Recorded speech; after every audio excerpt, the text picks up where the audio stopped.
Սիրելի եղբայրներ եւ քույրեր, ողջունում եմ բոլորիդ մեր Տիրոջ Հիսուս Քրիստոսի անունով, խաղաղություն ձեզ։ Փառք մեր հրաշալի Աստծուն, Հորը, Որդուն եւ Սուրբ Հոգուն, որ ներկա է այստեղ։ Ամեն։ Քրիստոս հարյավի մերելոց։ Քրիստոս հարյավի մերելոց։ Քրիստոս վասկրես։ Փառքիրան եւ մեր մեռած հոգիները հարություն տվեց նոր կյանքի համար։ Ամեն մեկշաբթի, որ հավաքվում ենք պաշտամունքի սիրելիներ, հավաքվում ենք, որպեսզի հրճակենք, տոնենք մեր Տիրոջ հարությունը, որովհետեւ նա գերեզմանի մեջ չի, նրա գերեզմանը դատարկ է եւ նաեւ մեզ հարություն տվեց նոր կյանքի համար։ Այն օրը, երբ որ մենք ներում ստացանք, այդ օրը տեսանք հարության Քրիստոսի զորությունը մեր կյանքի մեջ։ Ներումը թագավորական արարք է։ Այս խոսքն է սրտիս վրա մեզ բոլորիս համար այսօր սիրելիներ, եւ կուզեմ միասին ընթերցենք Ծննդոց գրքից 50-րդ գլուխ 15-ից 21 համարները։ Книга Бытие, 50 глава с 15 по 21 стихи։ Երբ Հովսեփի եղբայրները տեսան, որ իրենց հայրը մեռավ, ասացին. Գուցե Հովսեփն ատի մեզ եւ մեզ հատուցի այն բոլոր չարիքների համար, որ մենք արեցինք իրեն։ Նրանք պատգամավոր ուղարկեցին Հովսեփի մոտ ասելով. Քո հայրը մեռնելուց առաջ պատվիրեց եւ ասաց. Այսպես ասացեք Հովսեփին, հիմա շնոր արա քո եղբայրներին, ներիր նրանց հանցանքն ու մեղքը, որովհետեւ քեզ չարություն արեցին։ Հիմա աղաչում ենք. ներիր քո հոր Աստծո ծառաների հանցանքը։ Հովսեփը լաց եղավ իրեն ասաց նրանց այս խոսքերի համար։ Նրա եղբայրներն էլ գնացին, խոնարհվեցին նրա առաջ եւ ասացին. Ահա մենք քո ծառաներն ենք։ Հովսեփն ասաց նրանց. մի վախեցեք։ Միթե ես Աստծո փոխանորդն եմ։ Թեպետ դուք խորհեցիք իմ դեմ չարիք գործել, բայց Աստված խորհեց այն փոխել բարիքի, որպեսզի աներ այն, ինչ եղավ այսօր, այսինքն շատ ժողովուրդ ապրեցներ։ Եվ հիմա մի վախեցեք։ Ես կկերակրեմ ձեզ ու ձեր երեխաներին։ Եվ մխիթարեց նրանց ու քաղցրությամբ խոսեց։ Փառք Տիրոջ իր խոսքերի համար։ Այսօր սիրելիներ խոսենք ներման մասին։ Ես չգիտեմ ում է պետք այս խոսքը, բայց աղոթքով սրտիս վրա ստացա, որ ինչ որ մեկին կամ շատերին ամեն դեպքում բոլորիս քրիստոնեական կյանքի ընթացքում անհրաժեշտ է լինում ներեն։ Ներումը դա թագավորական արարք է։ Այսպես եւ ոչ ուրիշ կերպ։ Բայց մինչեւ որ խորենք այն համարների շուրջը, որ նոր կարդացինք, մի իրական պատմություն կուզեմ պատմեմ, որ մեր ժամանակներում է տեղի ունեցել Միացյալ Նահանգներում 2018 թվականին։ Դատ էր գնում եւ դատի ժամանակ մարդասպանը ներվեց։ Սպանված մարդու եղբայրը ոտքի կանգնեց եւ դատավորին ասեց. Ես կարող եմ մի բան ասել։ Ես ներում եմ իրան։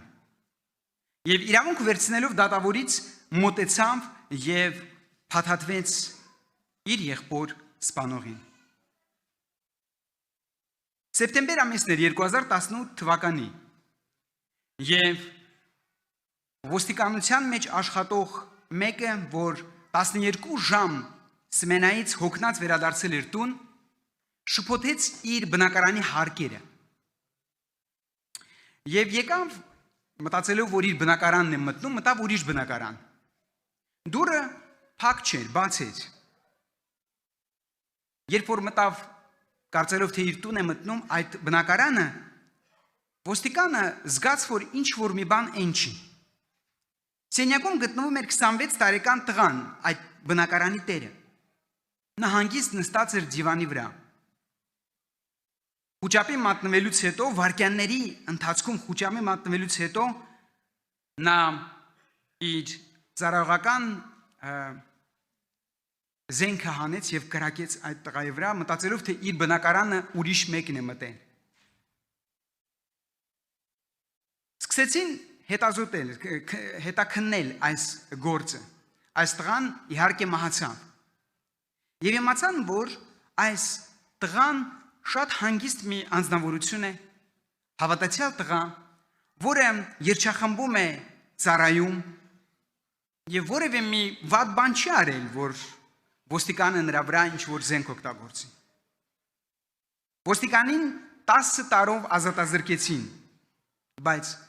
անսպասելին այն էր, որ այս սպանվածի եղբայրը դատի ժամանակ ոտքի կանգնեց եւ ներեց այս ոստիկանին։ Ներումը իհարկե չազատեց պատժից, իհարկե այդ մարդը պատժվեց ինչպես որ օրենքը սահմանել էր, բայց նրա եղբայրը իր սրտի մեջ թույլ չտվեց, որ մտնի ատելությունը եւ ընտրեց ուրիշ ճանապարհ, ընտրեց սիրո եւ ներման ճանապարհը։ Սա ժամանակակից պատմություն է։ Սուրբ գրքի թերթերի վրա մեզ ոգեշնչում է այն պատմությունը, որ մենք կարդացինք եւ այնտեղ դասեր ենք քաղում այնտեղից, թե ինչու համար մենք, որպես Աստծո մարդիկ, ապրող 21-րդ դարում լինելով Հիսուս Քրիստոսի աշակերտները 21-րդ դարում պիտի ներենք իրար, ներենք մարդկանց, նամանավանդ նրանց, ովքեր որ դժվար է ներել, խոսքերը պետք է ամեն ինչ ասենք իրա խոսքերով։ Լինում են այդպիսի պահեր։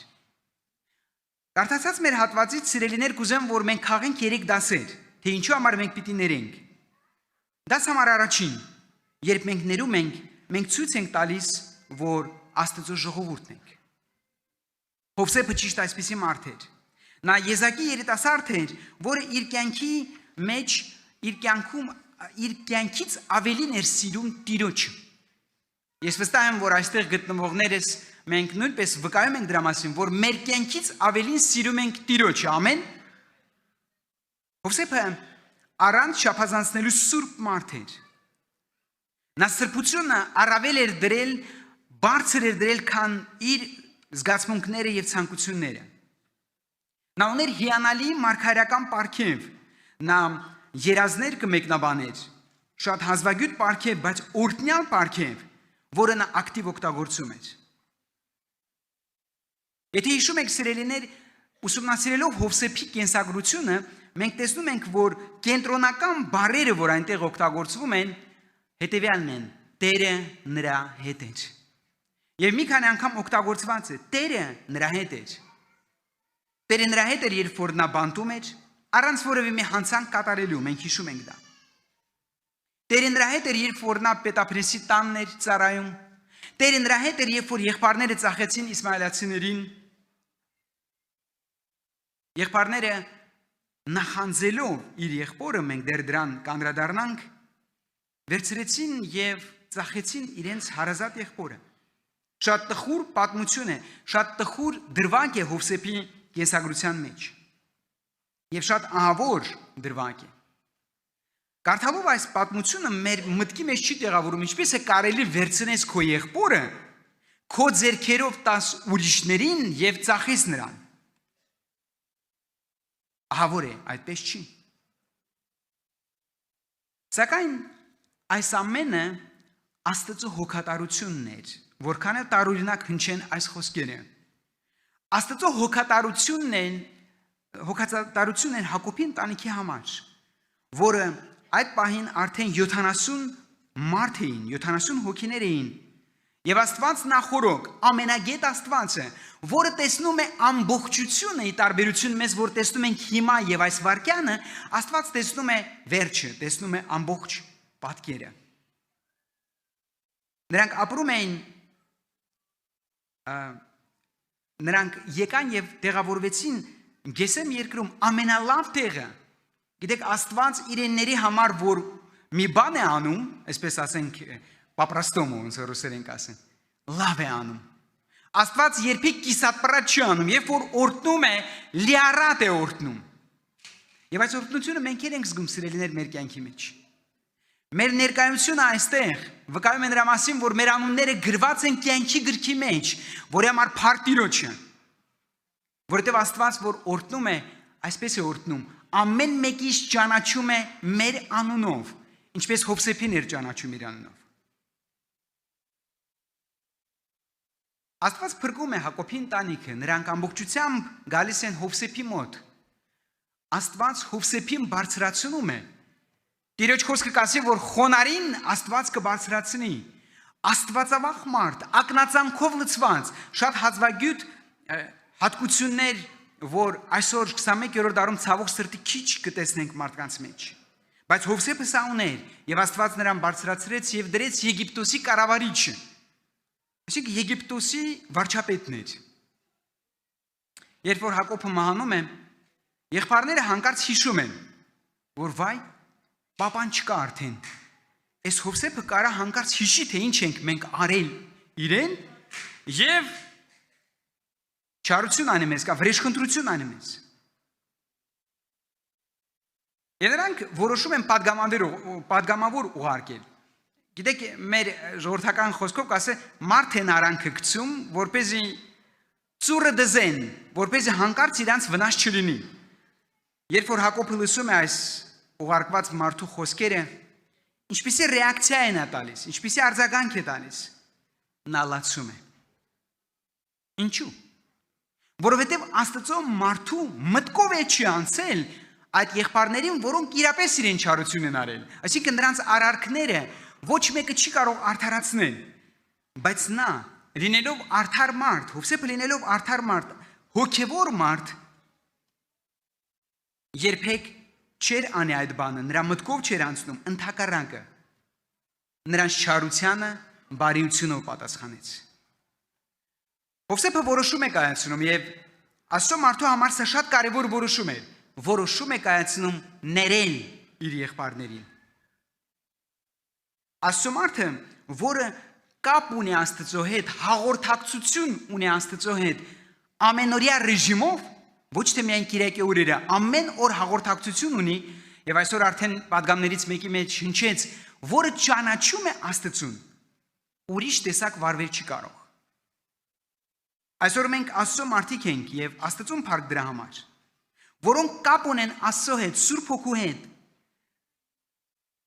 Եթե 5 տակարանում Սուրբ Հոգին քիչներ մարդկանց վրա, Տիրոջ խոսքը կասի, որ Սուրբ Հոգին մտել է մեր սրտերի մեջ։ Գիտեք, միշտ խոսելով սրա մասին, մի կողմից դա ուրախություն է,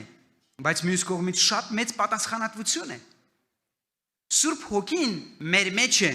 անընդհատ կլսի, թե ինչ ենք մենք խոսում, ինչ ենք մենք մտածում, ինչ որոշումներ ենք կայացնում։ Այսօր մենք Աստծո մարդիկն ենք 21-րդ դարվա։ Աստված մեզանից էլ սպասելիքներ ունի, որ մենք էլ կվարվենք, ինչպես պետք է վարվի Աստծո մարդը։ Արդյոք վարվում ենք այդպես։ Դաս համար երկրորդ, երբ մենք ներում ենք, մենք մեր սրտերից ազատում ենք նրանց, ովքեր մեզ վնասել են կամ չարություն են արել։ Գիտեք, երբ որ մենք չենք ներում, կարծես պահում ենք այդ մարդկանց մեր սրտերի մեջ։ Կալանքի տակ ենք դնում, կալանավորված են այդ մարդիկ։ Ով է կալանավորել։ Մենք։ Այսինքն յուրաքանչյուրս, որ չենք կարող ներել մեր դրացուն, մեր եղբորը եւ քրոջի եկեղեցում, մեր աշխատակիցին աշխատանքի վայրում։ Այս մարդիկ իմիջիայլոց շատ հանգիստ իրանց տներում քնած են, ում որ չենք կարող մենք ներել։ Մենք ենք տանջվում։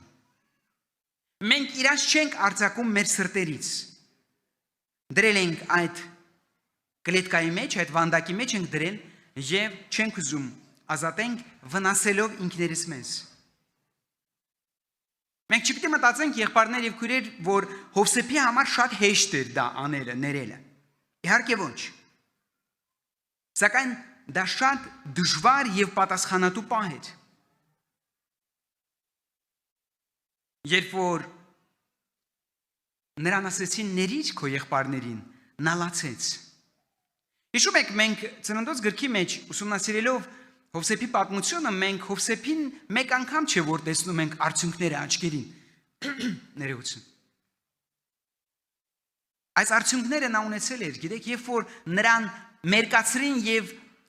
գուբի մեջ գցեցին, նա լացում էր, նա այնտեղից աղաղակում էր. եղբայրներ, ես ձեր եղբայրն եմ, հանեք ինձ այստեղից։ Բայց նրանք չարություն էին մտածում, նրանք չարություն էին ծրագրում։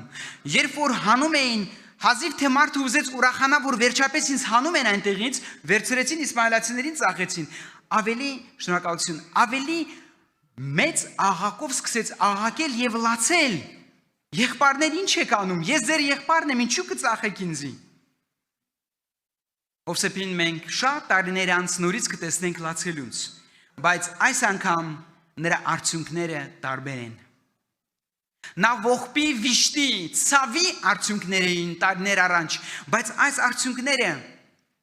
սիրո արդյունքներ են, ներման արդյունքներ են, Աստծո մարդու արդյունքներ են, ընդունելության արդյունքներ են։ Եվ այնտեղ կան արդյունքներ, եւ այստեղ կան արդյունքներ, բայց լրիվ տարբեր են։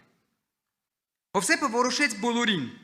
առանց բացառության բոլորին ընդունել, կերակրեն, հոգ տանել, իրենց համար, իրենց ընտանիքների համար։ Եթե ազնիվ վերցնենք Բենյամինից բացի մնացած բոլոր եղբայրները առանց չափազանցնելու թշնամական արարք արեցին, այսինքն թշնամություն արեցին Հովսեփի դեմ։ Բայց Հովսեփը ոչ մեկին չթողեց իր սրտի մեջ։ Բոլորին արձակեց, ազատություն տվեց եւ այսպիսով հոգատարություն արեց իրանց եւ իրանց ընտանիքների համար։ Սիրելի եղբայրս եւ քույրս, միգուցե կա այսօր մեկը սրտիդ մեջ, որին դու տարիներով պահում ես։ Գալիս ես եկեղեցի, փառաբանում ես Տիրոջը, հաղորդություն ես ընդունում, բայց չես կարողացել արձակել, ուղիղ բերեք ասենք, չես ներեն։ Կամ մեկը սրտիդ մեջ, որին պետք է արձակեն։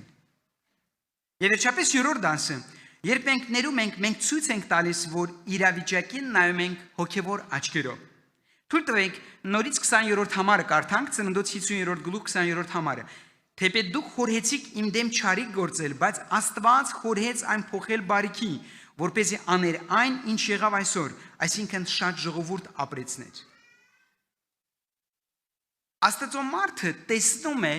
թե ինչու այս կամ այն բանը կատարվում է իր կյանքի մեջ։ Եթե անգամ դա փորձություն է, եթե անգամ դա վատ բանել է, նա տեսնում է ինչու կատարվեց։ Հովսեփը դա տեսել էր 100%-ով։ Ինչ է անում Հովսեփը։ Նա իրավիճակին նայում է Աստծո աչքերով, ոչ մարդկային։ Թերևս եթե նա մարդկային աչքերով նայել, բոլոր եղբայրները,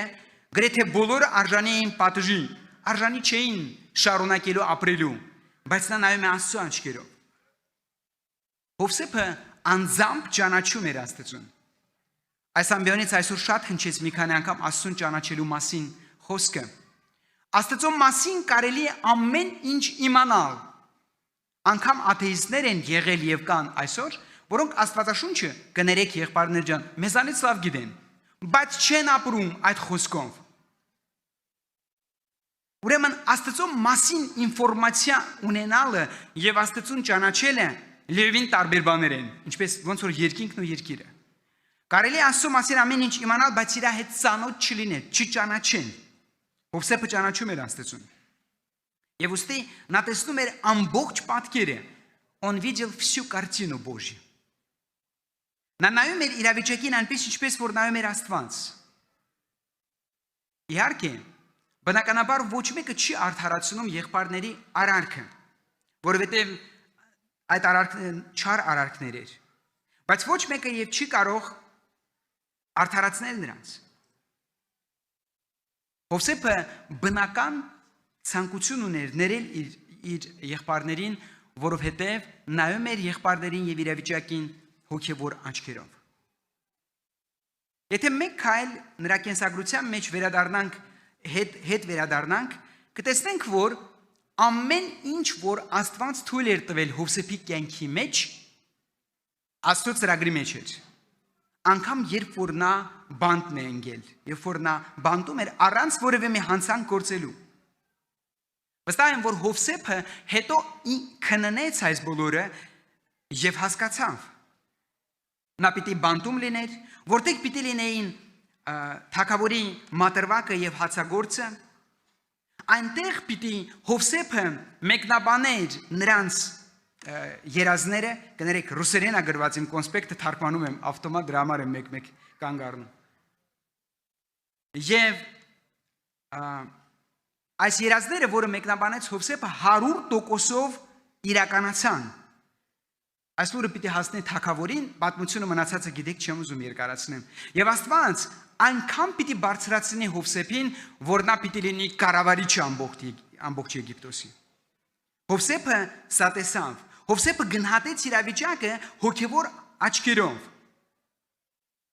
Երբեմն երբ որ մենք մի փոքրիկ փորձությունով ենք անցնում եղբայրներ քույրեր, վայ վույ բռնում են գլխներից, ինչու համար սա եղավ ինձ հետ։ Չենք փորձում նայենք Աստծո աչքերով, կամ աղոթքով գալ Աստծո առաջ Տեր, ինչու թույլ տվեցիր այս բանը իմ կյանքի մեջ, ինչ կուզես ինձ սովորեցնել դրանով, ինչ կուզես ինձ ասել դրանով։ Կարող ենք արդյոք մենք իրավիճակին հոգևոր աչքերով նայել, այսինքն Աստծո աչքերով։ Սա լավ հարց է, որը պահանջում է լուրջ մտածելու համար։ Մենք որպես Աստծո մարդիկ ներում ենք նրանց, ովքեր չարություն են արել մեր նկատմամբ, ճիշտ այսպես, ովքեր չարություն են արել, ազատելով նրանց մեր սրտերից եւ նայելով իրավիճակին հոգևոր աչքերով։ Ինչպես կարող ենք կիրառել այս խոսքը մեր կյանքի մեջ։ Մենք որպես Աստծո մարդիկ ի սկզբանե պետք է տրամադրված լինենք ներելու։ Դեռ չի եղել ոչ մի բան։ Դեռ մեզ չարություն չեն արել, բայց մենք արդեն նախորոք պիտի տրամադրված լինենք ներելու։ Պատճառը պարզ է, որովհետև մենք Աստծո մարդիկ ենք։ Գիտեք, Աստծո մարդը եզակի մարդ է։ Это уникальный человек։ Այնտեղ հիմա փողոցներում որ քայլում են, բոլորը չեն որ Աստծո մարդիկ են։ Ովքեր են Աստծո մարդիկը։ Վերածնված մարդիկ, Սուրբ Հոգուց ծնված մարդիկ։ Ուրեմն Աստծո մարդը, Աստված մեզ իշխանություն է տվել լինելու եւ կոչվելու Աստծո զավակ։ Մենք սովորական մարդիկ չենք։ Ինչպես արդեն ասեցինք, մեր մեջ, մեր սրտերում ապրում է Սուրբ Հոգին։ Աստծո մարդը քայլում է Աստծո առաջ, փառաբանում է Աստծուն իր ամբողջ կյանքով։ Ուրեմն ի սկզբանե տրամադրվենք ներելու, որովհետև մենք սովորական մարդ չենք։ Աստծո մարդը դա սովորական մարդ չի։ Բոլորի մեջ չի գործում Սուրբ Հոգին, ինչպես վերածնված մարդու սրտի մեջ։ Մենք որպես Աստծո մարդիկ ներելով ուրիշին, ներելով դիմացինին դրացուն, ազատում ենք նրան մեր սրտից։ Մարդը, որոնց մենք ներում ենք, կարծես թե արդեն ասեցի կրկնվում եմ սերներ, վանդակի մեջ դրած պահում ենք։ Առաջի հերթին մենք վնասում ենք մենք մեզի, սիրելիներ, չներելով մենք վնասում ենք մենք մեզի։ Որովհետև մի շարք խնդիրներ են առաջանում, եւ դա նաեւ գիտնականները եւ բժիշկներն են ասում դրա մասին, չներելը ազդում է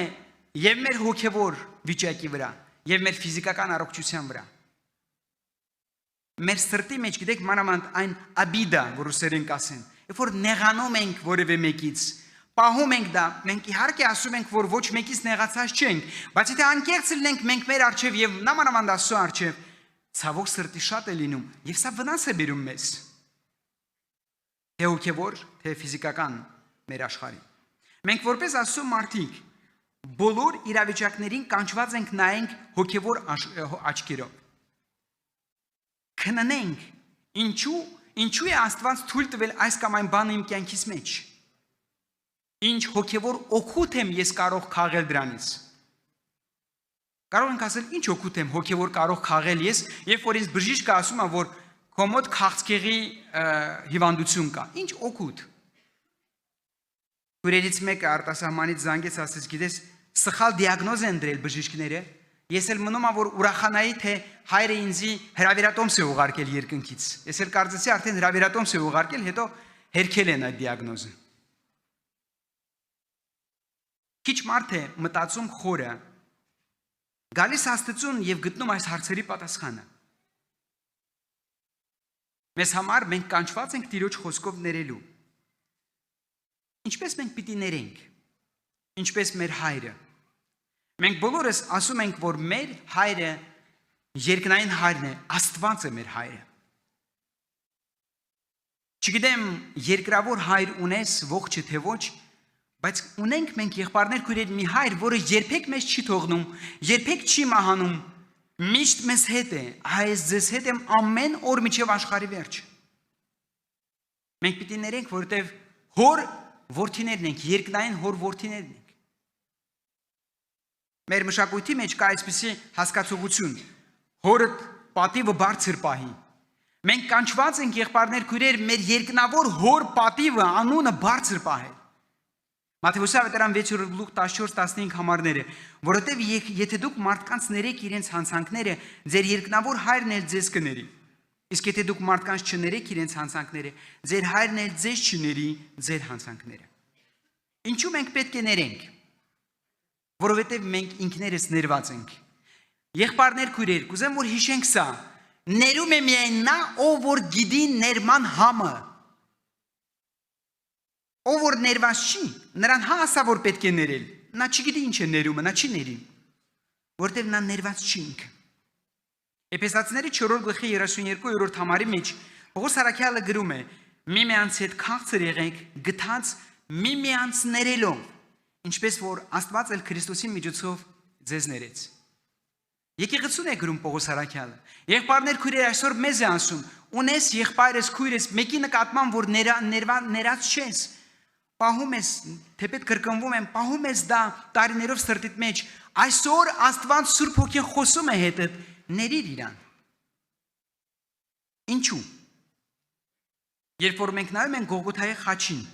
երբ որ մենք տեսնում ենք խաչյալին, մեր Տիրոջը եւ Փրկչին Հիսուս Քրիստոսին, մենք հասկանում ենք մեր ներման գինը։ Որպեսզի ես եւ դու գանք այսօր, Մեկշաբթի օրը, Կիրակի օրը պաշտամունքի եւ փառավորենք հարության Քրիստոսին, գին է վճարվել դրա համար։ Արյուն է թափվել դրա համար։ Զոհ է զոհվել դրա համար։ Եվ մենք պարծանքով ասում ենք Հիսուսը իմ Տերն է, իմ Փրկիչն է։ Նրա ձեռքից մենք ստացել ենք այդ ներումը։ Հիմա ինչ եղբայրներ քույրեր, հիմա մեր հերթն է ներելու, որովհետև ներվածը միշտ ներում է։ Ինչպիսին է մեր կարգավիճակը, ստատուսը, каков наш статус։ Ինչպիսին է մեր կարգավիճակը։ Մենք Հոր Աստծո եւ Որդու, մեր Տիրոջ Հիսուս Քրիստոսի թագավորներն ու քահանաներն ենք։ Ավարտին գալով սերներ, կուզեմ կարդամ Առաջի Պետրոս 2:9-10 համարները, բայց դուք ընտիր ցեղեք, թագավորական քահանայություն, սուրբ ազգ, սեփական ժողովուրդ, որպեսզի նրա առաքինությունները քարոզենք, որ ձեզ խավարից դեպի սքանչելի լույսը կանչեց, որովհետև դուք ժամանակին ժողովուրդ չէիք, բայց հիմա Աստծո ժողովուրդ եք, որ ողորմություն չէիք գտել, բայց հիմա արժանացել եք ողորմության։ Միայն ողորմություն բառը, որ ուսումնասիրում ենք, թե դա ինչ էր նշանակում 5 տակարանում եւ նոր տակարանում, մանավանդ 5 տակարանում, կարելի է եւս մի հատ քարոզել տալ 40 րոպեանոց սիրելիներ։ Մենք ժողովուրդ չէինք, բայց հիմա մենք մեծ ստատուս ունենք մեր վրա, Աստծո համար թագավորներ եւ քահանաներ ենք։ 5 տակարանում թագավորը չէր կարող քահանա լինել եւ հակառակը, քահանան չէր կարող թագավոր լինել, բայց մենք ունենք սա, այս կրկնակի օրհնությունը։ Ինքը թագավորը մեծատարով Տեր Հիսուս Քրիստոսը աղբյուրն է ներման։ Իսկ մենք նրա զավակներն ենք, որ թագավորելու ենք նրա հետ միասին։ Երբ որ մենք նայում ենք մեր թագավորին, որը իր կյանքն է տալիս մեզ համար խաչի վրա, հասկանում ենք, որ ոչ մեկս արժանի չէինք, ինձանից սկսած եղբայրներ քույրեր, ոչ մեկս արժանի չէինք, բայց նա տվեց այդ ներման գինը։ Հայտնություն առաջի գլուխ 6-րդ համարը կասի եւ արքայության անդամներ եւ Աստծո ու իր հոր քահանաները դարձրեց մեզ, նրան փառք եւ զորություն հավիտյանս հավիտենից ամեն։ Այսօր մենք մեր հոր, երկնքի ու երկրի թագավորի պես կանչված ենք ներելու։ Երբ որ այդ որոշումը կայացնում ենք, իսկ ներումը դա որոշում է, դա որոշում պետք է կայացնել, մենք նմանվում ենք մեր Տիրոջը։ Մենք կատարում ենք աստվածահաճո գործ եւ դրանով փառավորվում է Աստված։ Իսկ մենք կանչված ենք փառավորել Աստծուն մեր կյանքի մեջ, Հորը, Որդուն եւ Սուրբ Հոգուն, որի սուրբ խոսքերի եւ ճշմարտությունների համար լինի հավիտենական փառք։ Ամեն։